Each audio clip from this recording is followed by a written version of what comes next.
Pour tout te dire, cette vidéo-là, elle est absolument pas du tout pour tout le monde. Mais je pense qu'absolument tout le monde devrait la regarder. Parce que tu sois d'accord ou non avec l'idée qu'il y a dans le titre de cette vidéo, tu te trouves forcément dans un des deux camps que je vais te présenter. À la fin d'une relation amoureuse, quelle qu'elle soit, il y a toujours deux camps. Le premier camp, c'est le camp des déçus / les dégoûtés. Généralement, c'est les personnes qui ont subi le plus de choses dans la relation, les personnes qui ont eu une grosse désillusion, les personnes à qui on a fait du mal, les personnes qui ont été trompées, les personnes qui ont eu une énorme déception et qui, plusieurs semaines, plusieurs mois, voire même parfois plusieurs années après la fin de la relation, après la rupture, vont continuer d'être déçus du comportement de la personne avec qui elles étaient en couple et vont même continuer à se demander comment est-ce qu'elles ont fait pour se mettre en couple avec ce type de personne-là et comment est-ce qu'elles n'ont pas vu plus tôt les signes annonciateurs de tout ce qu'elles ont vécu par la suite. Et de l'autre côté, maintenant, tu vas avoir le camp des indécis. Les indécis, c'est des personnes qui, elles aussi, ont traversé la rupture, mais qui, après plusieurs semaines ou plusieurs mois, vont être amenées à se poser certaines questions.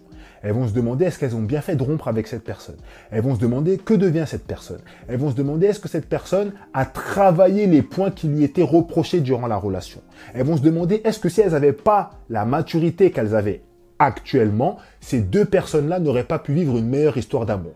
Et elles vont se demander est-ce qu'elles ne devraient pas tenter de se remettre avec leur ex. Et ne t'inquiète pas, ce type de personnes-là, il y en a beaucoup. Mais très souvent, ce qui va se passer, c'est qu'elles vont pas oser faire le pas de reconquérir leur ex, tout simplement à cause d'un élément qui tient en deux mots, pression sociale.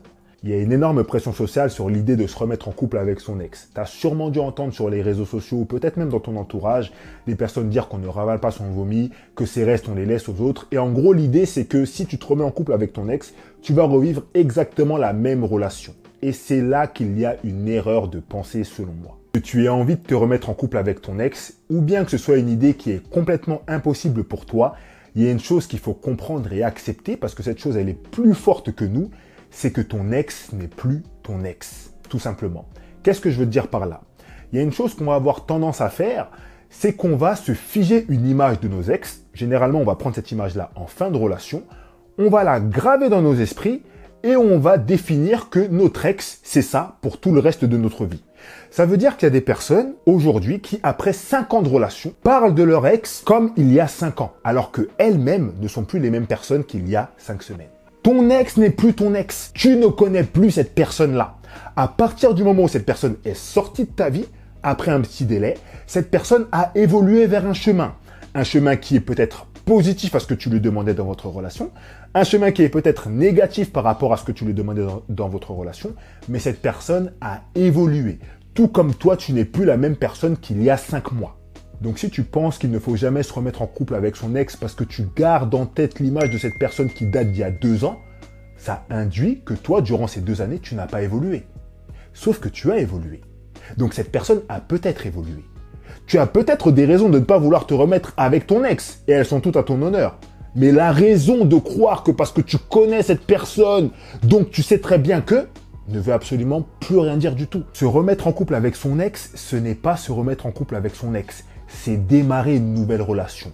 Parce qu'entre le moment où vous avez eu votre rupture et aujourd'hui, vous avez vous deux traversé des choses qui ont fait de vous des nouvelles personnes. Et pourquoi est-ce que je t'encourage à essayer de te remettre en couple avec ton ex si tu fais partie des indécis? Parce que dans la vie, je pense qu'il y a une chose qui est pire que tout. Cette chose-là, elle s'appelle les regrets. Il y a tellement de personnes qui, plusieurs années après, voient leur ex être devenu la personne qu'elles espéraient. Et c'est à ce moment-là que ces personnes se disent « Ah, punaise, si j'avais su ». Mais ces gens-là savaient. Ils savaient. Mais ils n'ont pas osé faire le pas pour reconquérir leur ex, pour se remettre avec leur ex, à cause de la pression sociale. Mis à part si tu sais que ce sera toxique pour toi ou toxique pour cette personne, si tu fais partie des indécis, essaye de te remettre en couple avec cette personne. Essaye de reconquérir cette personne parce qu'il n'y a rien de pire que les regrets. Si ça passe, ça passe. Si ça ne passe pas, au moins tu seras sûr de toi et tu pourras réellement passer à autre chose. Si tu veux savoir exactement comment faire pour reconquérir ton ex, j'ai une vidéo privée pour toi. Elle se trouve dans le premier lien en description. Et je t'affiche à l'écran ma playlist sur la reconquête amoureuse si tu veux en savoir plus.